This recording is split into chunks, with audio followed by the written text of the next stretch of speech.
Hi, I'm John, and this is a product spotlight. I have a model from Atlas here to take a look at, so let's head over to the workbench.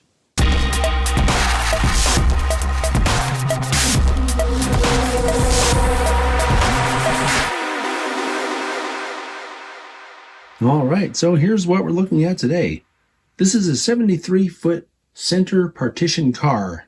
You may have also heard these referred to as center beam flat cars. This comes from Atlas, and it's part of their Master series. The minimum radius listed on Atlas's website is 22 inches.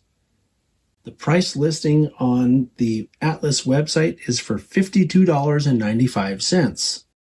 This is a manufacturer's suggested retail price, or MSRP. That means if you shop around, you'll probably find it for less. Your best bet is to go to the Atlas website and see if they have what you're looking for. The paint and markings on this car are done really well. As you can see, there's a lot of little writing and other decals, labels, conspicuity stripes, and so forth. And it all looks really good. Like if you magnify that, you can read most of it. Also of note, there are warning labels on the insides of the bulkheads at the end of the car that tell you the loading instructions. And these are present on the real prototypes as well.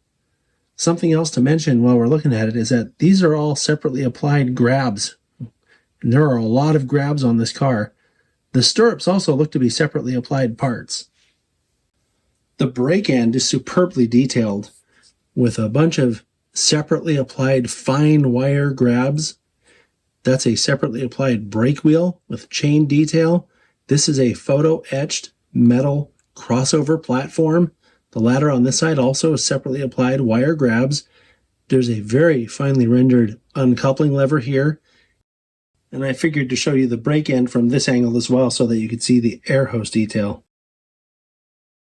And we'll take a brief look at the other side of the car. Something I want to mention to you while we're looking at this side is that the car is pretty heavy, so it should track fine loaded or unloaded. The A end of the car has the same level of detail as what we just looked at on the B end, just doesn't have all that brake wheel and all that stuff. We'll take kind of a brief look at the top of the car. I'm really impressed with how I don't know what you call this part. I guess that's the beam, right? But how that's assembled and attached on here, and all of the little small tie-down detail that's there. From this angle, you can also see, if I tilt it a little bit, all these little hooks on the inside of the partition as well. There's a lot going on here. And if I just hold it like this, you can see all the way to the other end here, the level of detail in that beam. The bottom of this model has a lot of really good brake detail. As you can see, this is separately applied stuff. Also, from this angle, you can see that these are in fact metal wheels, and the couplers are body-mounted knuckle couplers. Atlas has really knocked it out of the park with this center beam flat car. I've seen a lot of models come across the bench over the years, and this is one of the most highly detailed HO scale models that I've seen in a while. So great job, Atlas. I'll see you next time.